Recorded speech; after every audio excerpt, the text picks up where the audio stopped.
자, 지금부터는 후보자들 간의 상호 간에 펼치는 주도권 토론을 진행하겠습니다. 앞서 제가 말씀을 드렸지만 긴 시간을 의견에 할애를 하시고 질문을 너무 바투게 하시면 사회자 재량으로 답변 시간을 30초 더 드리겠다는 말씀을 좀 드렸습니다. 시간 안배에 각별히 유념을 해 주시고요. 이 주도권 토론은 각 후보들에게 15분의 시간을 드리겠습니다. 정해진 순서에 따라서 이번에는 이재명 후보부터 시작하겠습니다. 세 명의 후보에게 주십시오. 자, 15분입니다. 저는 정치 지도자, 특히 국가 지도자의 가장 큰 덕목은 안정감이라고 생각합니다. 국민을 불안하게 하거나 국민이 대통령을 걱정하게 해서는 안 된다는 게 제 생각입니다. 우리 문재인 후보님도 동의하시죠? 예, 저는 우리 이재명 시장님이 안정감 말씀하시는 게 약간 좀 뜻밖입니다. 네, 알겠습니다. 그래서 제가 그 안정감과 관련된 얘기를 좀 하겠습니다. 예. 안정감이란 신뢰성 그리고 일관성에서 옵니다. 덩치가 크거나 세력이 많아서 안정이 있는 게 아니라 그 국가 지도자는 고독한 결단을 할 때가 많습니다. 그래서 마음이 단단해야 합니다. 자기 생각이 단단해야 하지요. 그래서 첫 번째로 제가 한번 물어보겠습니다. 전에 이런 발표를 하셨어요. 대기업이 2015년 한 해에만 납부한 준조세가 16조 4천억 원에 달한다. 법인세의 36%에 해당한다. 대기업 준조세 금지법을 만들어서 기업을 권력의 횡포에서 벗어나게 하겠다. 이렇게 발표하셨죠. 기억하십니까? 본인이 쓰신 문장입니다. 예, 뭐 아니 그런 거 아닌가만 말씀해 예, 주시죠. 뭐 저 이 부분은 지난번에 아니, 이미, 죄송합니다. 이미 질문이 오갔는데 뭐 답변 시간 주셔야죠. 아니 제가 예. 주도하는 질문이기 때문에 가급적이면 아니, 그러나 제 뭐- 뜻에 따라 주십시오. 예, 답변을 들으셔야죠. 아니 답변을 단순하게 물어봤지 않습니까? 자, 제가 조금 지난번에- 이렇게 길게 말씀하신 게 문 후보님이 발언인가를 확인했습니다. 단순하게. 예, 준조세 금지하겠다고 말씀드렸습니다. 그러니까요. 예. 그래서 제가 표를 준비해 왔습니다. 저번 토론 때 이렇게 말씀하셨지만 법정 부담금은 포함이 되는지 안 되는지 제가 지금 들어도 이해를 못 하겠습니다. 제가 담백하게 하나 여쭤보겠습니다. 지금 문 후보님은 준조세 중에 들어있는 후원금 1조 4천억, 그다음에 법정 부담금 15조 원 이렇게 지금 구성이 되어 있는데 법정 부담금 15조 원을 폐지하시겠습니까? 그냥 두겠습니까? 법정 부담금을 말한 것이 아니라고 지난번에 이미 아니 말씀드렸고, 아니 안 하겠다는 뜻입니까? 자, 그래서 말씀드렸고요. 지금 우리가 지금 보고 있는 이 최순실 국정농단의 아니 A를 물으면 A를 답해 주시고 A에 대해서 B 얘기를 하지 마시고 북풍농단이 왜 나오십니까? 법정 부담금을 폐지하게 되면 15조 원의 국민 부담이 늘어나게 됩니다. 대기업들이 16조 4천억의 준조세를 내는데 그중에는 준조세란 개념상 법정 부담이 들어있고 후원금도 포함되어 있습니다. 그리고 후보님이 말씀하신 준조세 16조 4천억이라고 하신 말씀에는 이 두 가지가 포함되어 있지 않습니까? 그래서 제가 궁금한 겁니다. 이 부분이 이미 지난번 토론 때 아니. 지금 법정 준비 준조세 제가 시간이 지금 금지하겠다는 제한돼 준조세 있어서 좀 속에는 협조 좀 해주십시오. 법정 준급이 포함되어 있지 않다라고 이미 그러니까 법정 말씀드렸는데 부담금을 안 다시 하시겠다는 또 겁니까? 법정 준비 법정 부담금은 부담금에 대해서는 폐지하지 않는다. 오늘 별개다라고 말씀드립니다. 폐지하지 않는답니까? 예. 별개답니까? 아니, 법정 부담금이 뭐가 문제겠습니까? 법에 따라 되는 것인데. 그러니까 폐지하지 않는다는 뜻이죠. 그렇죠. 그래서 제가 드린 말씀입니다. 음. 전에 이 발표문은 분명히 법정 부담금이 포함되어 있습니다. 국가 지도자가 되실 분으로서는 본인이 발표하는 정책이 어떤 정책인지를 당연히 알아야 하지 않습니까?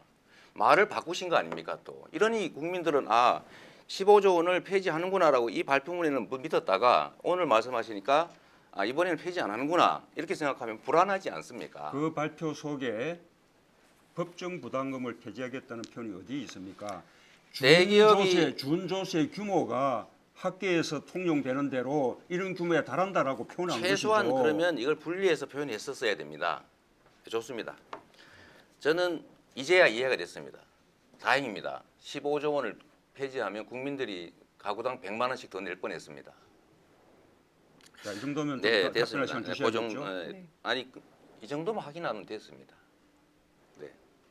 제가 그 다음에 자, 이 부분은 역시- 우리 사회적 요금 드립니다. 좀 이렇게 예. 답변할 시간 줘야 되지 않겠습니까? 자, 지금 단문 단답형의 질문이라면 제가 괜찮을 텐데 질문이 좀 길었기 때문에 약 10초간 답변 30초 너무 짧은가요? 오늘 30초 드리겠습니다. 동의하십니까? 예. 좀 다른 분도 과하신 것 괜찮. 같습니다. 30초 정도 드리세요. 10초. 네, 원하십니까? 어떻게 생각하십니까? 30초. 시간이 가고 있습니다. 잠깐 카운터 눌러주세요.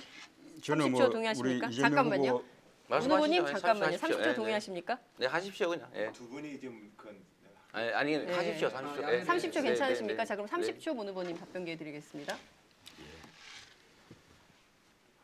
저는 이재명 후보의 이 질문에 좀 유감스럽습니다. 이번에 준조세 금지라는 그 처방이 이번에 최순실 국정농단 속에서 드러난 이 재벌과 정권 간의 정경유착, 또 그것을 통해서 오간 검은 돈, 이런 부분들을 일체 없게 하겠다라는 취지라는 것은 누구나 다 알 수 있는 바입니다. 법정 부담금은 법적인 제도에 의해서 부담하는 것이기 때문에 거기에 해당하지 않는 것이죠. 이번에 삼성을 비롯한 재벌 기업들이 네. 말하자면 정권에 의해서 뜯긴 돈들이 네. 얼마나 많습니까? 그런 정리해 것을 주시기 일체 바랍니다. 없애겠다라는 네, 취지다라고 정리하고 넘어가십시다. 네. 네, 알겠습니다. 예. 뭐 다행스러운 일입니다. 제가 또 한 가지만 좀 여쭤보겠습니다. 이게 국가 지도자의 덕목 중에 안정감, 저보고 불안한 후보 또 뭐 이런 말씀 그런 취지의 말씀을 하시는데 안정이라고 하는 것은 가치와 원칙과 철학에서 오는 것이지 한 개인의 주변에 얼마나 많은 사람이 있냐 없냐, 정치적 경력을 얼마나 가졌냐, 물려받은 유산이 얼마나 정치적 유산이 크냐라는 건 아니라고 생각합니다. 혹시 전윤철 선대위원장께서 악성 노조 때문에 일자리 만들기가 어렵다 이런 말씀한 거 기억하십니까 혹시? 모르겠습니다. 아, 네. 바로 그 점입니다. 우리 문 후보님 주변에 소위 기득권자들이 엄청나게 많이 자꾸 모이고 있습니다. 예를 들면 10년의 힘 여기도 보면 거의 대부분 기득권자들이고 재벌 사회 이사들입니다. 전윤철 이분이 말씀하셨는데 이분이 나중에 문 후보님께서 대통령이 되시면 어딘가의 역할을 맡고 자기의 권한을 행사하겠지요. 그런데 후보님하고 상의도 안 하고 이런 발표를 막 하십니다. 악성 노조, 뭐 의료 민영화 이런 말씀하시는데 이렇게 하면 나중에 문 후보님의 뜻과 다른 이런 표현들이 자꾸 생길 때 어떻게 하시겠습니까? 우선은 뭐 과거에 그분이 무슨 말씀을 하셨는지 잘 모르겠지만 며칠 전에 그분이 하셨습니다. 하신 말씀 모두를 다 뭐 책임지라고 하는 것은 그 무리라고 그렇게 생각이 되고요. 지난번에도 그 10년의 힘에 이렇게 모인 분들 가운데 맞아 삼성 출신들이 많다. 그렇게 좀 왜곡된 말씀을 하셨어요. 근데 그 이후에 토론회 이후에 우리 오마이뉴스 등에서 팩트 점검을 해본 결과 그것이 사실이 아니라고 그렇게 이제 확인된 거 아니겠습니까? 우리가 지금 좀 정권 짧게 교체에 대한 해주시죠. 국민들의 신뢰를 얻기 위해서 우리 세를 넓혀 나가고 있는 중이죠. 네. 확장하고 포용하고 끊임없이 통합해 나가야 한다고 생각합니다.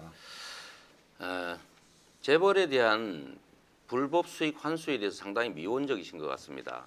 범죄 행위로 인한 수익을 국민들이 몰수하는 건 당연한 건데 이 점에 대해서도 아무런 답이 없으십니다. 제가 전에 공개 질의도 한 번 했었는데 혹시 찬성하실 생각이 있으신가요? 아까 그 이학수법도 말씀하시는 것이겠죠? 아닙니다. 새로 만들자 법을 이번에 이재용, 최순실, 박근혜에 대해서 불법 수익을 환수하는 법을 만들자라는 점에 대해서 제가 공개적으로 말씀드렸는데 못 들으셨습니까? 예, 그 취지에 대해서는 저는 뭐 찬성하고요. 과거에 이학수법을 만들기 위한 그 토론회 때도 제가 네. 그 취지에 찬동한다는 축사를 보낸 적이 있었습니다. 제가 이제 좀 정리하겠습니다. 우리 다른 분한테도 질문을 좀 해야 돼서요. 우리 문 후보님께서는 안희정 지사님의 대연정이 기득 정치 세력들과의 청산돼야 세력과의 손을 잡는 것이어서 옳지 않다라고 말씀하시는 것 같습니다. 저도 공감합니다. 그런데 그건 정치적 영역이고 실질적으로 보면 이 사회를 지배하고 국민들을 고통에 빠뜨렸던 것은 경제 기득권자들입니다. 이 경제 기득권자들, 소위 재벌 기득권자들, 이 사회의 온갖 기득권자들이 우리 문 후보님 주변에는 아주 대규모로 몰리는 것 같습니다. 저는 이런 걸 보면 이것도 일종의 기득권 대연정 아니냐라는 생각을 지울 수가 없습니다. 국가가 억강부약의 정신으로 그야말로 약자 다수를 보호해야지 강자들을 보호하고 강자들의 빌붙어서 또는 강자들의 편을 들면 어떻게 되겠습니까? 참 안타깝다는 생각이 들어서 질문은 아닙니다. 그냥 제 의견이니까요. 우리 안희정 지사께 한번 여쭤보겠습니다. 이런 거 넘어갈 수는 없는 것이죠. 네, 지금 이정희적인 발언하시면 잠깐만요. 제가 조금 개입을 좀 하겠습니다. 공세적으로 다들 토론하시는 건 좋은데 앞서 제가 말씀드린 대로 답변 기회는 보장을 하는 토론이어야 합니다. 이게 의견만 발표하는 것이 아니라 상호 간에 교통하는 시간이거든요. 그래서 문재인 후보에게 질문성 의견을 하셨기 때문에 질문 아닙니다. 질문 제 아니었습니까? 의견이었습니다. 의견이었습니까? 네, 예. 마지막 의견. 네. 알겠습니다. 우리 안희정 지사님은 복지에 대해서 사회자님, 잠깐만요. 방금 예. 이게 일반적인 의견을 말씀하신 것이 아니고 저를 비판하는 의견을 말씀하신 것이거든요. 그러면 저한테 그에 대한 반론권. 반박 또는 해명 기회를 주셔야죠. 이따가 발언 주도하실 때 하시면 되지 않습니까? 이게 자, 그렇게 해야죠. 매끄러운 진행을 위해서 제가 앞서도 이제 공세적인 토론 저는 좋다고 생각합니다. 불꽃 튀는 후보 간의 경쟁 매우 바람직합니다. 그렇지만 제가 듣기에도 질문성 의견이었기 때문에 30초간 답변 기회를 드리고 넘어가도록 하겠습니다. 저는 우리 이재명 시장님이 이게 재벌 해체를 주장하시는데요. 우리가 이 적폐청산으로서 재벌 개혁을 요구하는 것은 공정한 경제 생태계를 만들고 재벌 자신도 오히려 세계적인 경쟁력을 높여주자는 그런 취지입니다. 재벌을 해체하자 또는 기득권자들을 일체 다 타도하자, 일체 다 배제하자 이런 식으로 해서는 새로운 대한민국을 열어갈 수 없다고 생각합니다. 아까 네. 네. 30초 드렸습니다. 자, 제가 재벌 이어가겠습니다. 체제 해체를 얘기했지 재벌 해체를 얘기한 데는 없는데 왜곡 안 해주시면 좋겠습니다. 저는 재벌의 가문들의 부당한 지배를 제거해서 재벌 대기업들이 제대로 된 국제 경쟁력을 갖고 국민의 사랑을 받는 기업이 되게 하자라는 것입니다. 안희정 지사님 기본소득 관련해서 제가 전에 한번 말씀드리다가 말았는데요. 기본소득이라고 하는 게 복지의 확대이기도 하지만 기본소득을 통한 국민의 가처분 소득의 증대, 재벌에 대한 증세를 통한 국민 복지의 확대, 노동소득 증대 이거 바람직한 방향 아닙니까? 기본소득을 통해서 노동소득을 증대시킨다. 아니 그거 둘 다 포함해서. 네, 노동소득 일자리를 통한 소득 증대가 가장 바람직한 방법 아니겠습니까?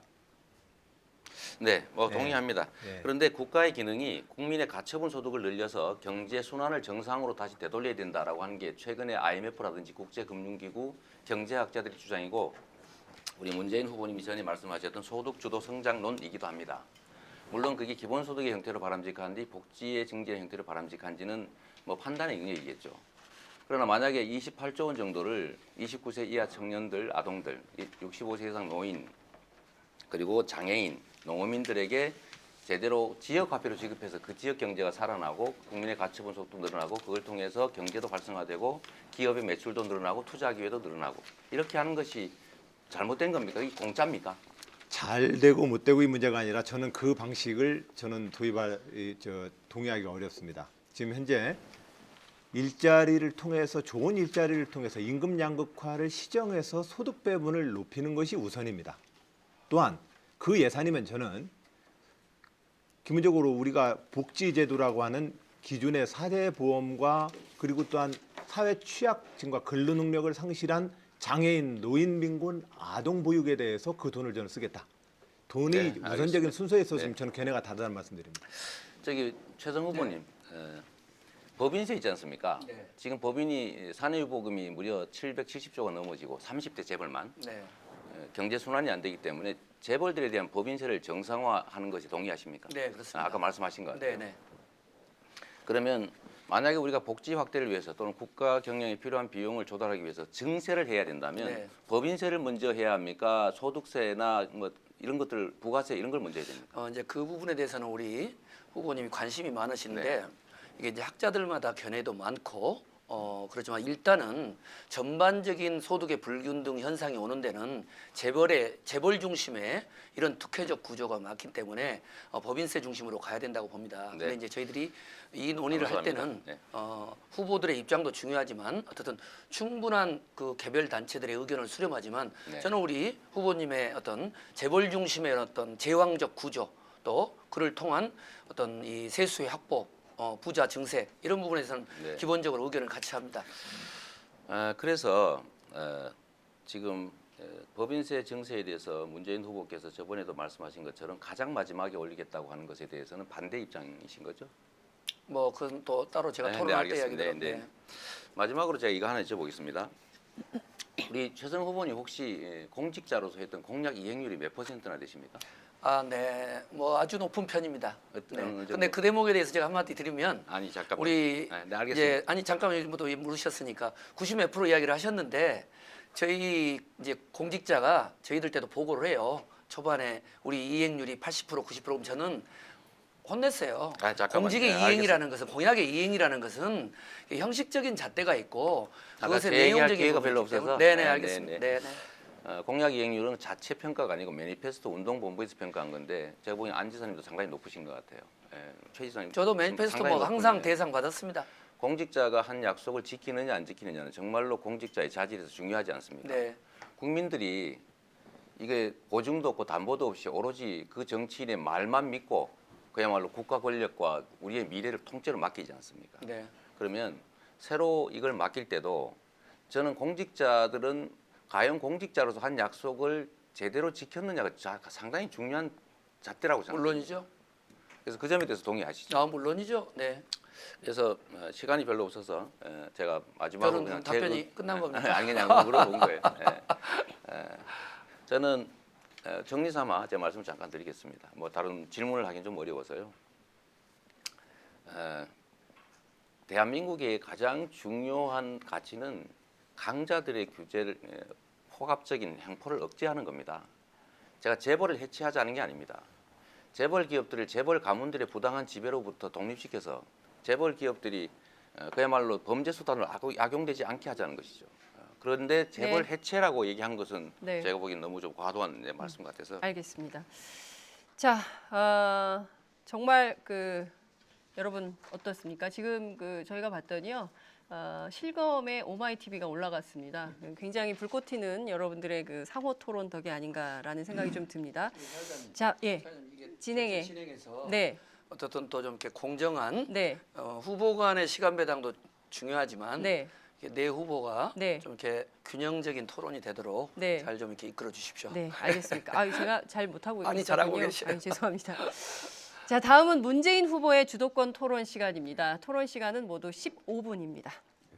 방금 우리 최승 후보님은 최승 후보님의 어떤 의견을 이야기할 수 있는 그런 기회로 질문을 받은 것이 아니고 일종의 이재명 시장님의 주장을 펼치기 위한 일종의 수단으로 질문을 받은 것 같아요.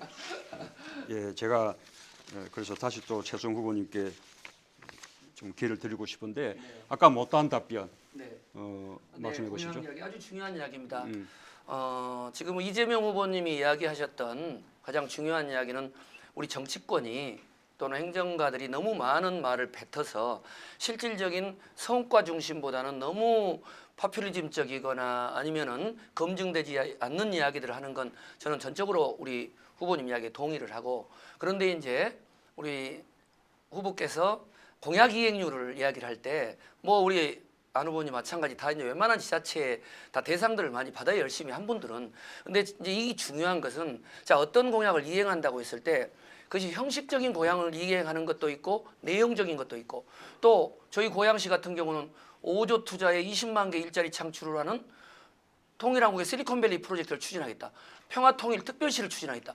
이건 공약이 100% 이행될 수 있는 게 아닌 거거든요. 그래서 모든 부분이 그렇지만 형식적인 공약 이행률도 중요하지만 어떤 가치를 가지고 얼마나 핵심적인 정책을 펼쳤느냐, 이게 저는 중요하다는 말씀을 드리고 싶었는데 전달됐을 거라고 봅니다. 네. 아까 우리가 뭐 일자리를 늘린다든지 또 복지를 또 늘리기 위해서는 이 재원 마련이 필요한데 그 재원을 어떤 세금으로부터 먼저 이렇게 늘려나갈 것인가 네네네. 라는 것에 대해서는 좀 주동면밀한 그렇습니다. 설계가 있어야 되지 않겠습니까? 필요한 재원 규모와 네. 그것을 통해서 확보할 수 있는 또 세수 정대를 그렇습니다. 서로 이제 비교해가면서 해야 될 텐데 우선 이명박 박근혜 정권 들어서 말하자면 서민 정세를 네. 통해서 고소득자들과 저소득자들 간의 이 세금 조세, 이 공정, 평등 이런 부분이 완전히 무너졌지 않습니까? 과거 참여정부 시절에는 하위 20% 우리 소득자보다 네. 상위 20% 소득자들의 그 세금이 한 3배 정도 빠르게 늘어났었는데 이명박 박근혜 정부에서는 거꾸로 네. 하위 20% 소득자들의 조세 부담이 네. 상위 20% 조세 부담보다 한 3배 오히려 빠르게 늘어났거든요. 네. 역진된 거죠. 네. 자, 이런 부분들을 바로잡는 것에서부터 출발해야 되지 않겠습니까? 한 말씀 드릴까요? 그러니까 이제 아까 우리 이재명 후보님하고 문 후보님하고 논쟁하고도 연결되는 건데 이제 우리 사회가 과거에 너무 재벌 중심의 성장 전략을 펼면서 그야말로 1%의 어떤 재벌 또 최순실 이후에 어떤 상위 특권층만을 위한 사회가 보니까 불공정 사회가 폭발됐단 말입니다. 그런 점에서 저는 이재명 후보님이 기본소득이라든가 또 특권적 재벌 구조의 어떤 이 세수 구조, 법인세 인상 이런 부분은 전적으로 찬성을 합니다. 그런데 그게 다가 아니라는 것이죠. 법인세의 증세를 통한 정상화도 있지만 기본적으로는 국가의 성장 동력을 확대시켜서 4차 산업을 육성하고 또 남북 간의 위기 관리를 해내고 그다음에 벤처기업과 중소기업과 여러 가지 또 이 사회적 경제를 활성화시키는 세수의 증대도 필요하다고 보고요. 그리고 소득세와 관련해서도 그렇고 또 하나 중요한 점은 중앙적 구조와 지금 지방의 이 소득 불평등 구조가 너무 심각하기 때문에 자치분권 개헌을 통해서 지방 경제를 활성화시켜야 된다. 그러니까 저희들이 적어도 한 네. 나라의 국정 운영을 마지막 마무리 드릴게요. 한 나라의 국정 운영을 할 때는 어느 한 군데 필이 꽂히는 것도 중요하지만 문제의 원인이 구조적인 원인, 주요 원인, 복합적이기 때문에 그런 데 대한 종합적 대응이 저는 필요하다고 봅니다. 네, 뭐 그 점 뭐 동의하고요.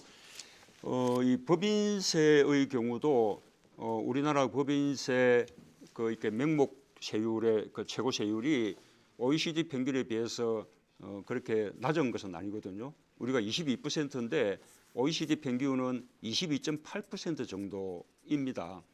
그래서 만약에 법인세율을 우리가 30%로 명목 세율을 이렇게 높여 버린다면 그러면 세수는 늘지 몰라도 네. 오히려 우리 경제를 크게 위축시키고 해외 기업들이 우리나라에 들어오려고 하지 않게 되겠지요. 그래서 법인세 정세에 대해서도 우선 실효세율을 높여 나가고 또 최저한 세율을 높여서 실질적인 법인세 부담을 높여 나가는 것을 우선으로 하고 그 이후에 또 명목 세율의 인상에 대해서는 좀 더 주도 면밀한 검토 하에 행해져야 된다. 이런데 동의하지 않습니까? 기본적으로는 공감하는데요.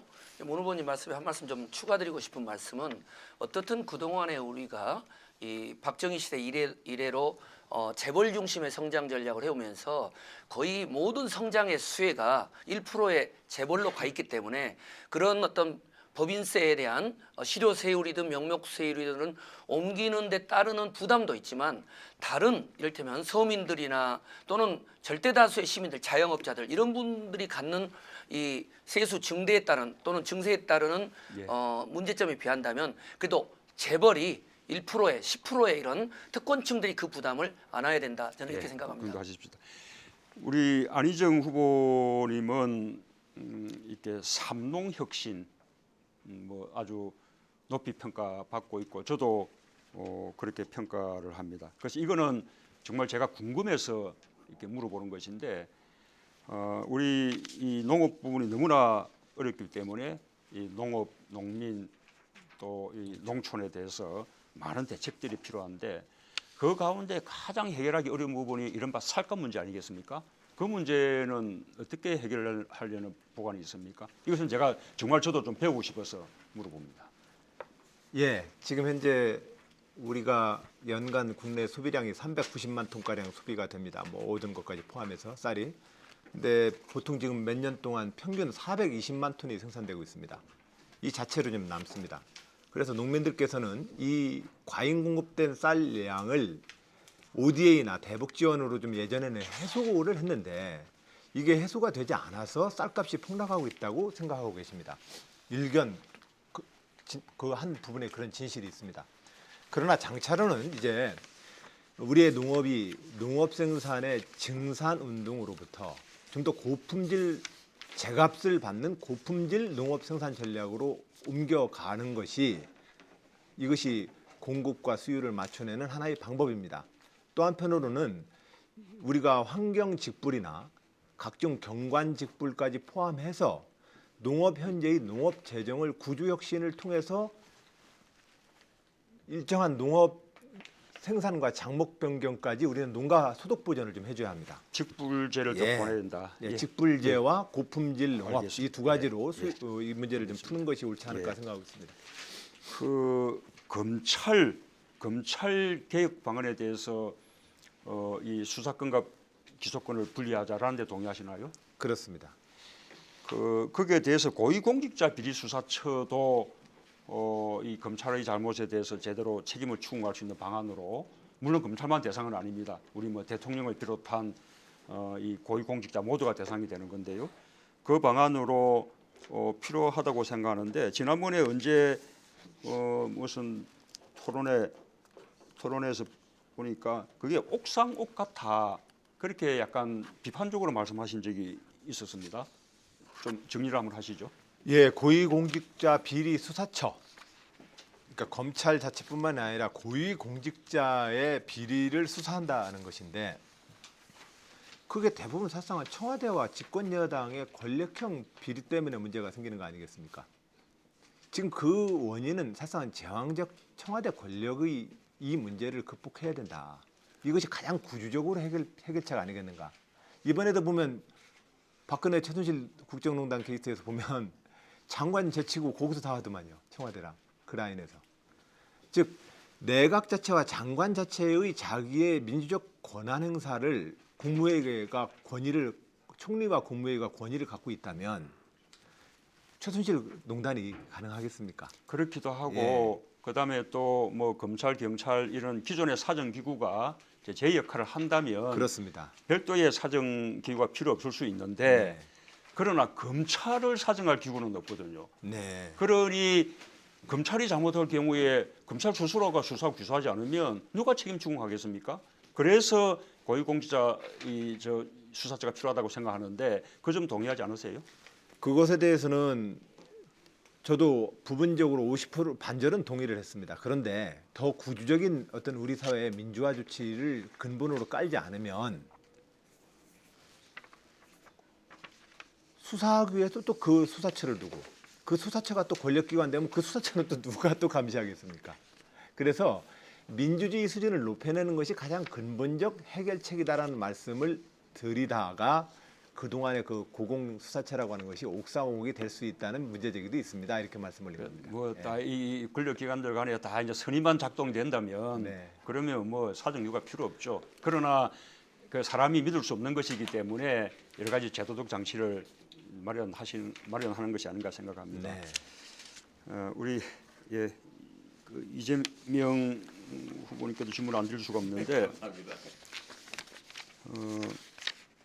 지난번에 보니까 전작권 환수, 그건 뭐 저하고 생각이 같은데, 다만 우리 이 시장님은 더 강력한 의지를 갖고 있어서 주한 미군 철수를 각오하고라도 전작권을 환수해야 한다.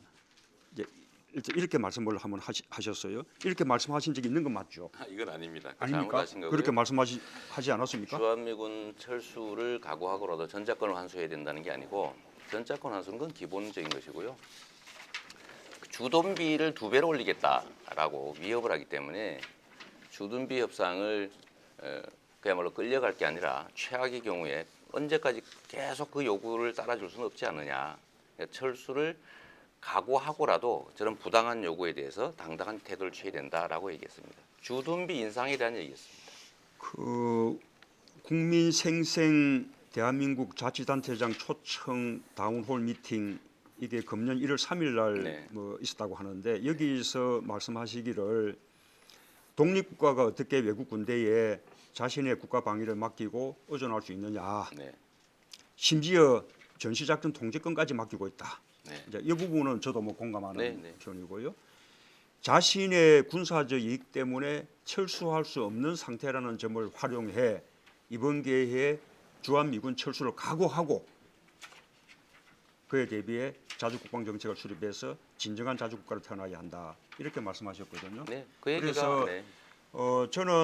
저도 뭐 전시작전 통제권 필요하다, 환수가 필요하다 생각하고 우리가 가급적 그에 대한 준비를 해 나가서 가능한 한 일찍 환수해야 된다고 생각하지만 그러나 그것은 미국 간의 합의를 통해서 또 한미 간의 연합 이 우리 전력이 유지되는 그런 방안으로 우리가 전작권이 환수돼야 한다고 그렇게 생각하거든요. 그거에 네. 대해서는 동의하시지 않나요? 뭐저 당연히 그 동의하죠. 동의하고 제가 드린 말씀은 한미 관계가 대등한 그야말로 우방 관계로야지 사드 배치처럼 한국 안보에는 거의 도움이 되지 않으면서 엄청난 경제적 피해와 그다음에 이 동북아를 전쟁의 참화 속으로 몰아넣을 수도 있는 이런 부당한 요구는 최소한 거절을 해야 된다. 그리고 주둔비를 안 그래도 일본은 50%, 독일은 18% 내고 있는데 우리는 이미 77% 내고 있지 않습니까? 그런데도 2배를 더 내게 하겠다고 하는 것은 그야말로 횡포죠. 끊임없이 이 횡포에 끌려다닐 수가 없다. 그러니까. 우리가 그리고 뭐 미군은 철수하지 못한다. 자신들의 군사적 이익 때문에 와 있는 것이기 때문에 그래서 좀 저자세가 아니라 당당하게 외교해야 된다는 말씀이 있다는 말씀 하나 드리고요. 방위비 분담 뭐 정액 요구를 부당하게 해온다면 우리가 당당하게 네. 협상을 통해서 우리 국익을 지켜야 한다. 이런 점에 대해서는 뭐 저도 공감을 합니다. 방금 사드 배치 문제가 또 이제 네. 말씀이 나오셨는데 이 사드 배치에 대해서 그 과연적 효용성이 있느냐 네. 또는 외교적으로도 많은 어려움을 이야기하고 있기 때문에 그에 대해서 찬성하지 않는 뭐 그런 생각 얼마든지 있을 수 있죠. 네. 그러나 이미 지금 한미 간에 일단 합의는 된 상황 아닙니까? 네. 그런 상황 속에서 그 합의를 취소하고 사드 배치를 치러야 된다 그렇게 생각하시는 건가요? 저는 국가 지도자는 국민이 원하는 길이고 바람직한 길인데 하기 어려운 일을 하는 게 의무라고 생각합니다. 그래서 제가 지금 저는 사드라고 하는 것은 그냥 한반도 안보에 도움이 된다면 뭐 100번이라도 해야죠. 그런데 이게 도움이 안 된다는 것은 뭐 대체적으로 아는 것이고 미군의 이익을 위한 것이라고 생각하는데 저는 정말로 궁금한 게 있습니다.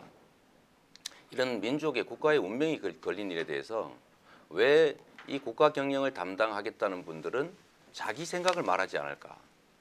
저는 정말로 궁금합니다. 우리 문재인 후보님은 자꾸 국회에 넘겨라, 다음에 뭐 다음 넘겨라 하시는데 정말로 사드가 해야 된다고 생각하는 건지 어쩔 수 없다고 생각하는지 정말로 궁금합니다. 네. 자, 지금 시간이 다 지났기 때문에 저희가 더 답변 기회를 드릴 수는 없음을 말씀을 좀 드리겠습니다. 문재인 후보의 15분 다 지나갔습니다. 자, 다음은 안희정 후보의 주도권 토론 순서입니다. 시간은 15분입니다. 문재인 후보님 제 시간 좀 드릴 테니까 답하시겠습니까? 저 주제에 대해서. 중요한 문제. 예. 예. 고맙습니다. 예, 예. 복합적으로 판단해야 되는 거죠. 국익이라는 것은 우리가 사드 배치 자체는 득실이 있는 문제죠. 그것은 안보의 문제이기도 하고 국제 정치의 문제이기도 하고 북핵에 대해서 도움되는 측면은 있겠지만 외교적으로 또 부담이 되고 있는 것은 사실이고요.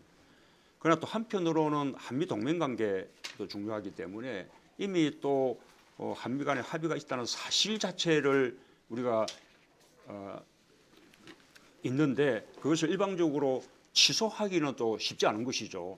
그래서 전면적인 재검토를 통해서 내부적으로 공론화와 국회 비준 절차를 거치고 또 대외적으로는 미국과 중국과 외교적으로 긴밀하게 협의하면서 합리적인 결정을 해 나가야 된다라고 주장하는 것이죠. 예. 그 왜 지도자들이 좀 분명하게 입장을 한미 문제에 대해서 얘기를 안 하는지 모르겠다라고 하는 이재명 후보님의 그 의문이 굉장히 중요한 쟁점이기 때문에 제가 문재인 후보님께 말씀 기회를 제 시간을 할애해서 올렸습니다. 하나만 더 말씀드리면 네. 이런 문제는 오히려 전략적인 모호성을 필요하는 순간까지는 유지할 필요도 있는 것입니다. 그것이 외교죠. 예, 그런 점에서 원래 최 후보님부터 하려고 하는데 얘기 나온 김에 그러면 이재명 후보님 그거 어떻습니까? 지난번 우리 토론회 때 사드 문제는 한미일 그 군사 동맹과 미 MD 체제를 통한 그 중국 봉쇄 전략이다라고 이제 좀 확정적으로 좀 말씀을 그때 하시더군요. 예, 그것도 사실은 충분히 우리가 그런 문제 의식을 갖고 한미 동맹에서 우리의 문제 의식을 가져야 합니다. 저희 입장은 한미 동맹과 한미일 동맹을 통해서 국제적인 분쟁의 최전선으로 대한민국 끼면 안 된다는 생각을 저도 가지고 있습니다. 그런데 현재 이 사드 문제와 한미 동맹을 당장 그 중국 봉쇄 전략을 하고 단언을 해버리시는 것은 나는 좀 놀랐습니다. 왜냐하면 그렇게 되면 장차로 대한민국의 대통령이 되셨을 때 미국과 중국에 대한 외교적 전략을 펴는데 굉장히 닫혀져 버리거든요, 스스로. 그래서 그렇게 단언을 해버리면 그러면 우리 한미 동맹은 무조건 중국 봉쇄 전략의 연합 작전이 돼버리거든요. 그래서 스스로 외통수가 돼버리거든요. 그렇게 말씀하시면. 그래서 나는 좀 걱정이 들었습니다. 어떻게 생각하십니까? 이 강대국 사이에 끼어 있는 반도 국가들의 운명은 그야말로 그 지도자들이 어떻게 하느냐에 따라서 그야말로 끼어서 사라질 수도 있고 그 강대국들의 힘의 관계를 활용해서 번성할 수도 있죠. 근데 지금 사드 문제는 한미 관계가 거의 종속 관계로 전환이 되면서 대한민국 국익에는 도움이 되지 않는 상태로 사실 미국의 군사적 이익이 관철되는 과정이 맞습니다. 지금 못 빠져나가고 있잖아요. 앞으로 저는 우리 안 지사님, 안 후보님께서 이건 이미 합의한 것이니 또 미국과의 관계를 존중해서 이 현 상태에서 뭔가 대안을 만들자는 입장이신 것 같습니다.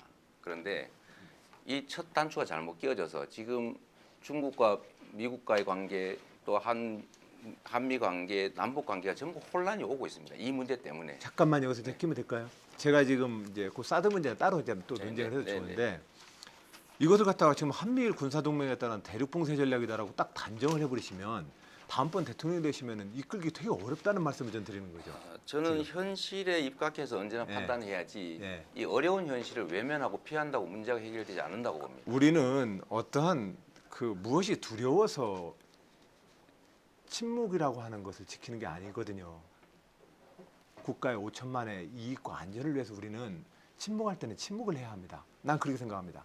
그런데 그런 측면에서 지금 현재 한미 군사 동맹 체제와 사드 문제를 당장 미국의 MD 체제이고 중국의 봉쇄 전략이라고 선언하시는 순간에 다음번 대통령 되면 어떠한 레버리지도 다 없어져 버립니다. 제가 드리고 싶은 말씀은 이게 침묵할 사안이 아니기 때문입니다. 예, 침묵이라는 단어는 제가 적절치 네, 않았습니다. 좋습니다. 침묵이라는 네, 단어에 네, 대해서는 좋습니다. 뭐 얽매이지 마세요. 제가 문제 제기하려고 하는 초점은 그게 아니라는 거 알고 아시죠? 있습니다. 알겠습니다. 예. 왜냐하면 이재명 후보님이 지금 현재 하는 그런 확정적 발언과 단정적 발언이 굉장히 안보 외교 전략에서는 위험하다는 말씀을 좀 드리고 싶어서 그런 거예요. 그것보다도 지금 현재 상태가 더 위험하기 때문입니다. 이미 예. 사드를 예를 들면 미국의 트럼프 대통령은 MD의 일부라고 본인이 직접 말했습니다.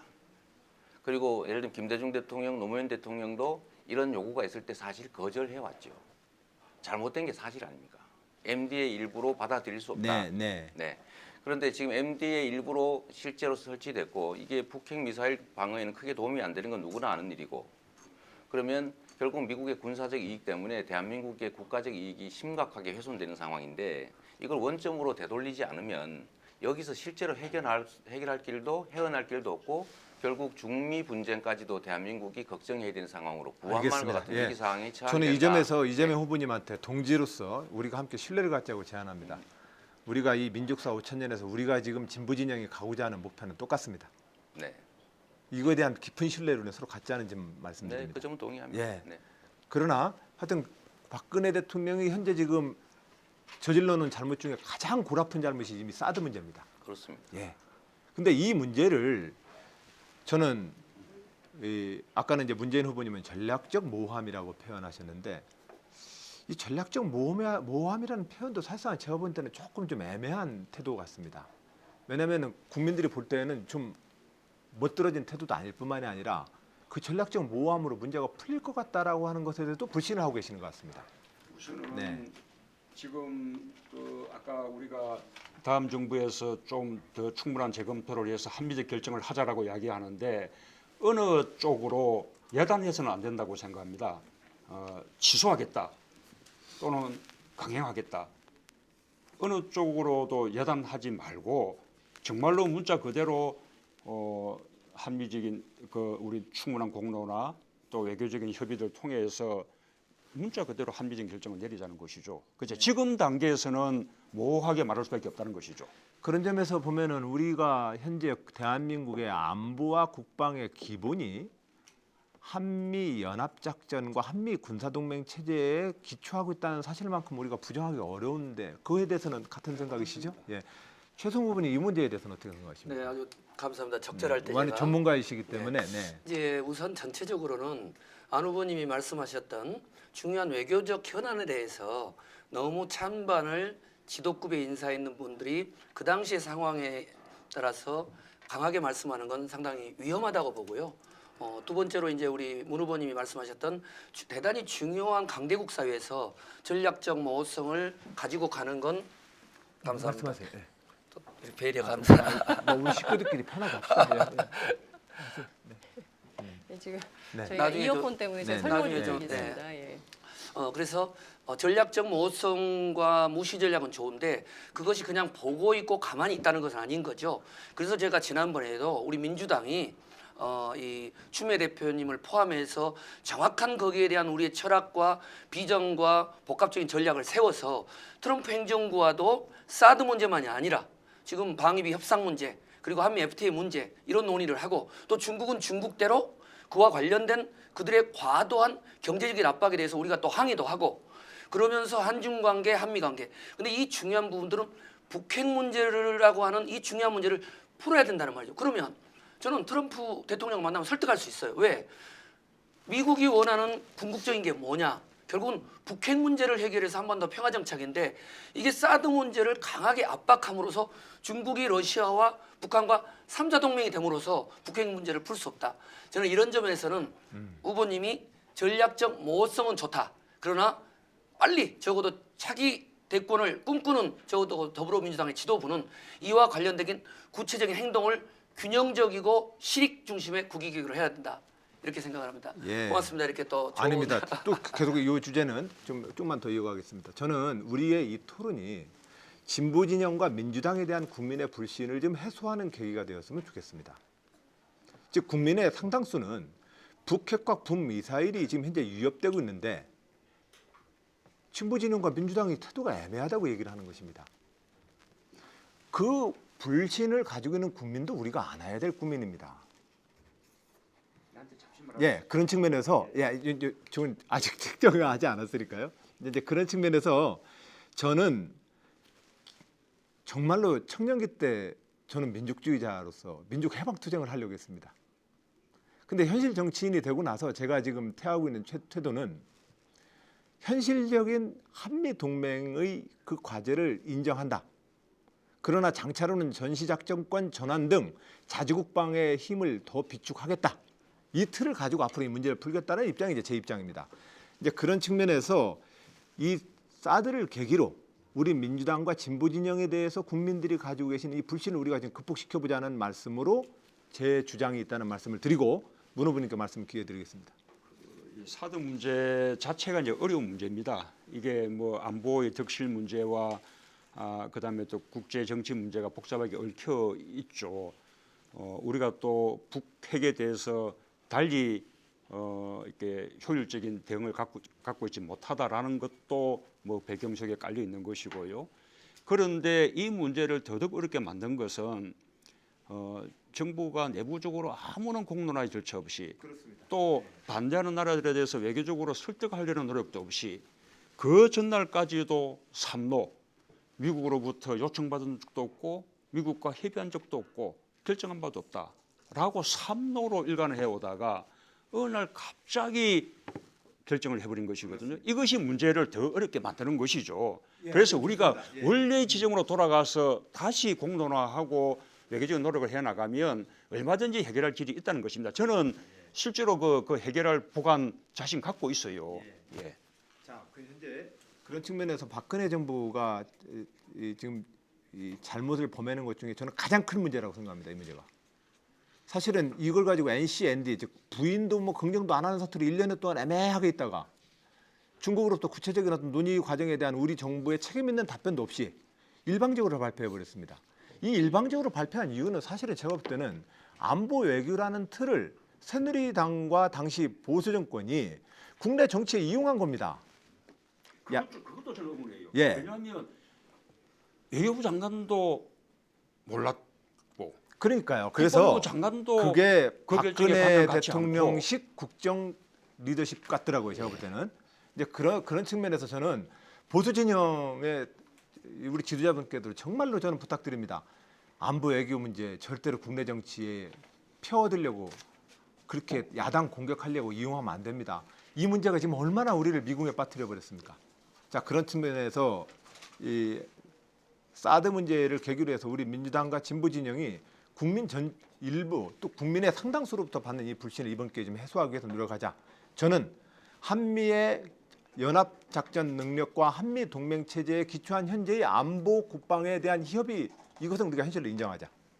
그리고 이 현실 속에서 현재 합의되어 있는 틀들 때문에 우리가 지금 문 후보님도 다음 정부한테 미뤄달라고 얘기를 하지 지금 당장 뒤집다는 얘기를 못 하시는 거 아니겠습니까? 그런 측면에서 저희들이 이제 그런 태도를 가지고 있는데 저는 이제 이재명 후보님 말씀 아마 이 대목에서 하셔야 될 것 같아요. 한 말씀 하시죠. 네. 제가 마무리 좀 하게 좀 시간 좀 네, 남겨주십시오. 짧게 할게요. 네. 지금 현재 대한민국의 소위 정치 지도자들의 태도가 애매하고 어떻게 될지를 모르기 때문에 중국이 경제 제재를 심하게 해서 압박하고 있는 양상 같습니다. 차기 대한민국을 이끌게 될 가능성이 많은 이 민주당의 후보들이 저는 오늘 한번 이런 공동 입장을 한번 내주면 어떨까? 이 사드는 옳지 않다. 어떻게든지 원상복구하는 게 맞다. 차기 정부에서 우리가 노력하겠다. 중국은 경제 제재를 좀 멈추고 미국은 너무 서둘지 말라. 다시 한번 원점에서 얘기해 볼 수 있는 기회를 만들자라고 공동으로 한번 입장을 내시면 어떻겠습니까? 기본적으로 그건 미국 입장에서 다시 생각해 보세요. 이재명 시장님이 저 후보님이 미국이라고 생각해 보세요. 그 아니, 절대로 받기 어렵습니다. 그래서 이때 현재의 G2 체제 내에서 아시아 태평양 지역에 지금 현재 세계의 최강국인 두 나라가 지금 부딪히고 있습니다. 이 부딪히고 있는 상태에서 우리의 어떤 태도는 결과적으로 양쪽 모두에게 너 대한민국 어느 편이야라고 하는 이 코너에 몰려있게 돼 있습니다. 자, 여기에 몰리지 말자는 저의 입장을 말씀을 좀 드리고 끝으로 저는 우리 모든 후보들께 앞으로도 이제 8차례가 남았는데 제안드립니다. 동지에 대한 예의를 서로 지킵시다. 우리는 한 민주당과 진보 진영의 동지입니다. 예를 들어서 재벌 정책에 대해서 서로 견해는 다를 수 있지 모르겠지만 상대를 마치 친재벌 편인 것처럼 몰아붙이는 그것은 우리 동지적인 우정과 신뢰를 깎습니다. 그리고 결과적으로 이렇게 해서 경선을 하게 되면 당이란 이름으로 힘 못 모읍니다. 저는 분명히 그런 점에서 우리가 견해가 다른 점에 대해서는 확고하게 얘기를 해야 되지만 그러나 그것이 우리 민주당 같이 한솥밥 먹고 이 대한민국에서 민주주의 운동했던 사람들 아닙니까? 그런 점에서 그 기본까지 불신하는 언사에 대해서는 저는 동의하지 않습니다. 앞으로 그렇게 하지 말자는 말씀 꼭 좀 드립니다. 네. 마치겠습니다. 2초 남았는데 괜찮으시겠습니까? 예. 네, 그러면 넘기도록 하겠습니다. 사회자가 진행이 좀 야박하더라도 이해를 좀 해주시기 바랍니다. 자, 다음은 끝으로 최성 후보의 주도권 토론을 듣도록 하겠습니다. 제한 시간 15분입니다. 본격적인 질의에 앞서서 좀 두 가지 제 나름대로 이 토론을 운영하는 좀 부탁을 드리고 싶습니다. 하나는 제가 드리고 싶은 질문이 많습니다. 저도 가급적 짧게 드릴 테니까 어떤 30초를 넘기지 말고 증문즉답 우리 김재동 씨나 이 법륜 스님처럼 이렇게 1대1 증문즉답을 했으면 좋겠고요. 그리고 우리 언론인 여러분 지난 토론 때 나름 열심히 중요한 문제 제기를 했는데 신문과 방송에서 여전히 저를 찾아볼 수가 없습니다. 중요한 건 지금 우리가 토론을 하는 것은 누가 대통령이 되느냐 하는 것도 중요한 거지만 정말 이 나라의 시대정실 청렴하고 또 공정한 나라를 만드는 데 따르는 중요한 어떤 토론이 되면 저 최성에 대해서도 좀 특별히 배려를 해주시기 바랍니다. 한 줄도 읽을 수가 없습니다. 자, 우선 우리 문재인 후보께 질문 드리겠습니다. 지금 사드 문제가 제기가 됐고 전략성 모호성 이야기를 했는데 그럼에도 불구하고 우리 더불어민주당이 이 박근혜 국정농단 세력에게만 맡겨놓을 수 없기 때문에 사드 문제의 해결 등등을 해서 지난 1차 토론회 때 제가 추미애 대표님을 중심으로 하는 방미 대표단을 꾸려서 미국에 보내고 또 실무 협상단이 가고 그 토대하에서 또 중국을 가고 또 필요하다면 북한에도 강력한 메시지를 보내야 된다 해서 촛불 광장에서 추미애 대표님이 마치 오른쪽에 앉으셔서 제안을 드렸더니 아주 경청하시고 검토하겠다 하는데 동의하시고 이런 흐름에 좀 적극적으로 이렇게 좀 당을 이렇게 지도하고 또 이렇게 견인하실 용의가 있으십니까? 예, 저는 뭐 이미 뭐 찬성하고 동의한 바가 있는데 다시 한번 공개적으로 네. 동의한다는 말씀드립니다. 꼭 그래주시기 바랍니다. 후보로서 갖는 전략적 모호성을 유지한다 하더라도 당이 보일 수 있는 수권적인 모습을 보여야 그래야 국민들이 믿고 아 더불어민주당 이제 사드 문제, 북핵 문제, 한중 문제를 풀 수 있겠구나라는 게 중요하다고 보고요. 그러기도 하고요. 하나만 더 보태면 네. 아까 우리 이재명 후보님의 제안 전체를 다 받을 수는 없지만 그 가운데 중국에 대해서 어쨌든 이런 이 군사 외교 이 문제를 경제 문제하고 연결시켜서 지금 강도 높게 경제 보복 조치를 취하고 있고 또 한국의 기업이나 우리 한국 국민들에 대해서 아주 위협적인 그런 이제 말들까지 하고 있는데 이 점에 대해서는 그래서는 안 된다라고 단호하게 중국에 대해서 촉구하는 저도 그런 동의합니다. 것이 필요하다고 봅니다. 그리고 이게 이제 제가 종종 소개에 올렸던 또 1차 토론회 때 이미 문 후보님이 아시고 상당히 중요한 프로젝트를 추진한다는 것이 바로 이 총 5조 투자에 20만 개 일자리 창출을 하는 매머드급 통일한국의 실리콘밸리 프로젝트입니다. 여기에는 850만 평의 통일 경제 특구가 우리 민주당 의원님으로 발의가 돼서 대표 발의가 돼 있고요. 그리고 여기에는 또 청년들의 꿈을 펼칠 수 있는 청년 스마트 타운, 특히 UN 국제 평화 도시를 만듦으로써 이 통일한국의 실리콘밸리 내에 미국, 중국 또는 러시아 이런 투자자들, 이런 제휴동포들이 와서 사시게 되면 북핵의 위기로부터, 북한의 도발로부터 막을 수 있다고 봅니다. 이 공약은, 이 프로젝트는 이미 여야 망라 없이 추진되는데 이런 부분에 있어서도 저희들이 공동 공약으로 앞으로 추진하실 의향이 있습니까? 그 자체는 저는 뭐 찬성합니다만 그러나 이제 그것을 위해서는 개성공단이 제기돼서 개성공단을 또 이렇게 국제적인 그런 공단으로 발전시켜 나가는 것과 함께 추진되어야 그 균형이 있지 않겠습니까? 네, 좋습니다. 그 다음에 지금 이번 이제 차기 대선의 최대의 관건은 청렴성 문제라고 봅니다. 박근혜 국정농단도 그렇고 박근혜 게이트도 결국 보면 이명박, 박근혜 두 후보 간의 경쟁 때 최태민 목사를 포함한 모든 비리의 뿌리가 그때 다 나왔던 거예요.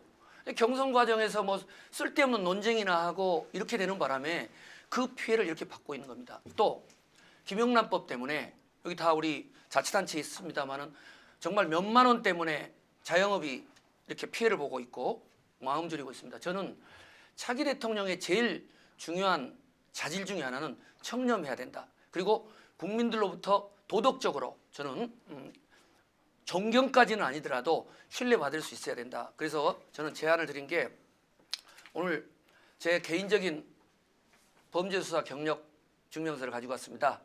또 병적 증명서도 가지고 왔고요. 또 재산 증명서도 가지고 왔습니다. 어차피 이 증명서는 당의 본 경선 때 등록을 하게 되면 내게 돼 있습니다. 근데 대충 하지 말고요. 예, 우리가 여러 가지 지금 인터넷상에서 또는 뭐 지금 댓글도 마찬가지입니다. 또는 여러 가지 방송에서 다양한 후보자의 청렴성 논의가 나오는데 저는 차제에 이번에 등록할 때 이런 부분들을 만약에 어떤 범죄 경력이 있다면 최종 판결문까지 해서 당과 국민들 앞에 당당하고 떳떳할 수 있는 검증을 받자 이렇게 생각하는데 후보님 어떻게 생각하세요? 예, 뭐 저도 동의하고 또 상당 부분은 그렇게 또 제도화 되어 있기도 하죠. 네, 그것이 과거에는 대충 돼버렸기 때문에 나중에 그것이 음성적인 정태로 논란이 된다고 봅니다. 우리 이재명 후보님 동의하십니까? 안 후보님도? 네, 감사합니다. 아무튼 이번에 우리는 본선에서 반드시 더불어민주당을 중심으로 해서 정권 교체를 이룩해야 되기 때문에 그런 부분에 대해서 아까 우리 안 후보님이 말씀하셨던 동지애, 가족에는 지키되 누가 되든지 간에 정말 민주개혁 진영의 청렴성과 유능한 정부를 만들었으면 좋겠습니다. 다음은 안 후보님께 질문드리도록 하겠습니다. 저는 어머님이 두 분입니다. 네, 양 어머님으로 위안부 피해자 어머님을 모셨고, 근데 또 그 아들분이 청각 장애인이세요. 제 누님도 또 청각 장애인인데, 근데 그 양 어머님께서 소원이 그 중국에 있는 양아들을 좀 보고 싶다고 해서 뭐 복잡합니다 사연이. 그래서 그분을 모셔서 한번 만나게 해드렸는데 며칠 전에 돌아가셨어요. 예, 그래서 사실 거기를 좀 가봐야 되는데 뭐 여러 가지 토론도 있고 또 고양시 내에 여러 가지 AI 대책 이런 것 때문에 못 가고 있는데 이 위안부 문제는 너무 중요하죠. 네, 우리 뭐 문 후보님 또 안 후보님 많은 분들이 화려한 분들이 이렇게 지지선언 하는데 저는 이용수 위안부 피해자 어머님이 최성희 같은 사람이 대통령 되라. 위안부 문제에 처음부터 끝까지 함께 해줬다. 저는 그게 뭐 어떤 지지보다 감사하게 생각을 합니다. 그런 점에서 우리 안 후보님께서 외신기자클럽에서 위안부 합의에 대해서 이렇게 말씀을 하셨어요. 뭐 여러 가지 말씀을 하시고 저는 이쪽에 전문가지만 무슨 뜻인지를 잘 모르겠어요. 위안부 문제는 재협상이다, 협상이다 이야기를 하는 것 자체가 실효가 없는 것이다. 이게 그러니까 정말 법에도 어긋나고 또 위안부 피해자 어머님도 이건 굴욕적인 협상이라고 하는데 이 한일 위안부 협상이 저는 재협상 돼야 되고 특별법 제정을 했는데 이에 대한 우리 안 후보님 입장이 뭡니까?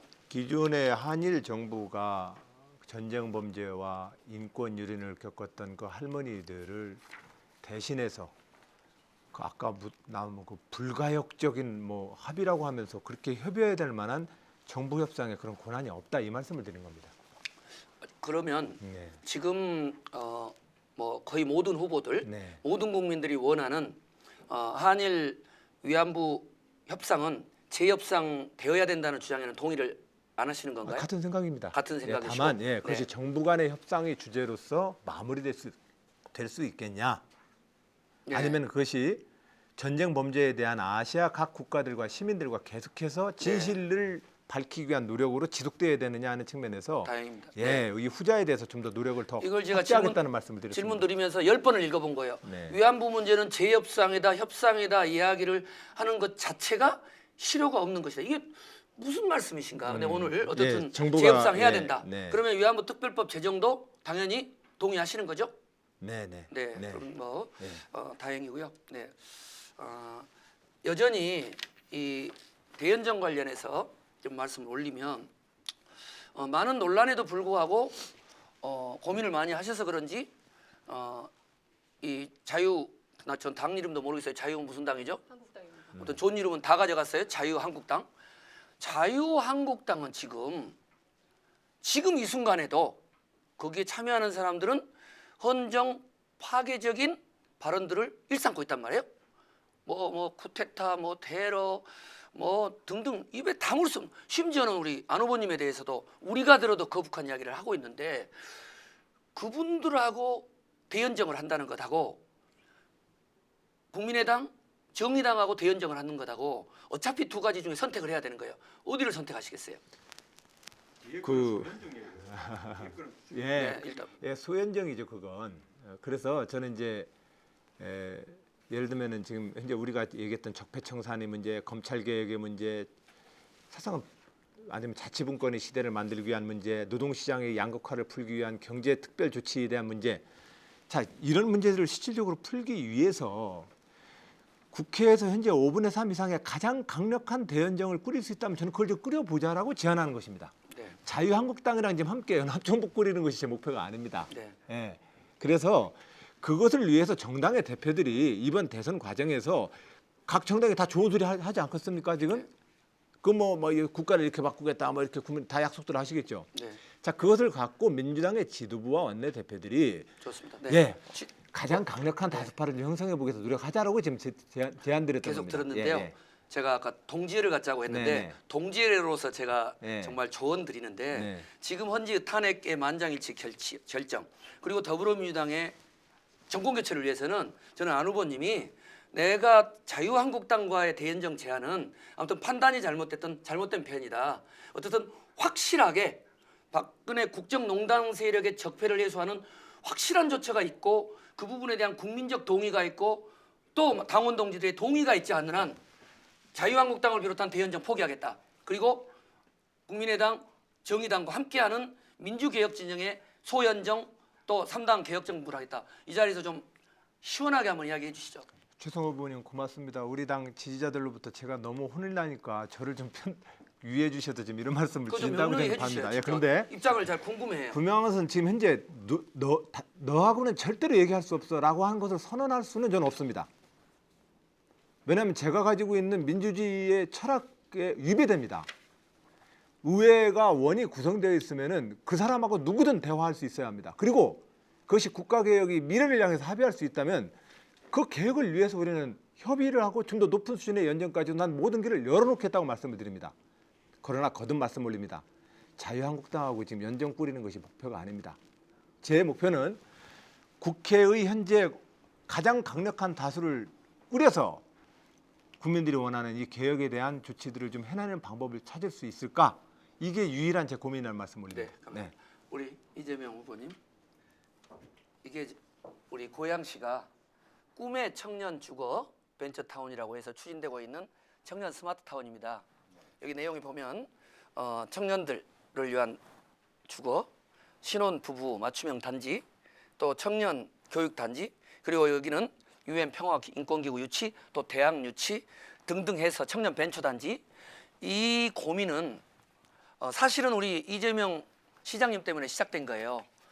청년 수당이라는 너무 이렇게 파격적인 제안을 해서 청년 배당, 네. 그래서 정말 청년들의 문제를 풀어줘야 되겠구나. 그런데 지금 많은 국민들은 좋은데 그것을 똑같은 청년들에게, 왜냐하면 거기는 취직을 못하는 친구도 있고 알바도 있고 힘든 친구도 있는데 다 부잣집 아들이나 연봉 1억 받는 사람한테도 똑같이 100만 원을 준다. 그리고 그 100만 원이 무슨 의미가 있겠냐.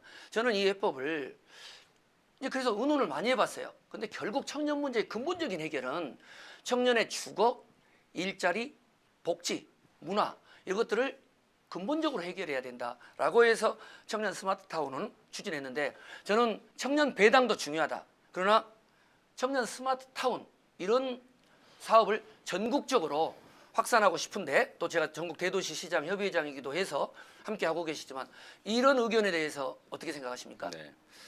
청년 대책에 대해서는 뭐 저도 예를 들면 스마트 강군 10만 명 또 공공 일자리 이런 것들을 통해서 청년 일자리 문제를 일부나마 해결하고 또 청년 의무 고용제를 공공기관 말고도 예를 들면 대기업들에 좀 확대해서 5%까지 늘리고 또 청년 주거를 위해서 예를 들면 우리가 공공 임대주택을 청년용으로 원룸 형태로라도 이렇게 대규모로 공급하는 계획은 다 가지고 있습니다. 청년들의 대학 등록금을 줄이기나 아니면 뭐 청년 복지 향상을 위한 정책들도 네. 다 하는데 네. 거기에 더해서 청년들, 아동들, 노인들, 장애인, 농어민을 상대로 100만 원씩을 네. 지역 화폐로 지급하면 이 지역 경제 네. 성장의 네. 토대가 되는 거죠. 10초밖에 안 남았으니까. 그래서 네. 그런 용도로 또 다른 정책인 것이지 다른 걸 하지 않고 네, 이것만 그래서 한다는 아닙니다. 조금만 마무리할게요. 저는 이제 동의하십니까? 앞으로 우리 네. 이재명 후보님께서 청년 배당이든 다른 어떤 기본소득 문제가 그걸 너무 이제 과도하고 강조하다 보니까 다른 일련의 정책들이 좀 드러나지 않을 수 있는데 그러다 보니까 또 주변에 오해가 생기는데 청년 문제가 됐든 안보 문제가 됐든 모든 개혁적 현안에 대해서 정말 수권 정당을 지향하는 차원에서 좀 더 복합적인 논의를 해주셨으면 좋겠고 저도 또 그렇게 노력하겠습니다. 알겠습니다. 후보들의 주도권 토론을 모두 마무리하겠습니다.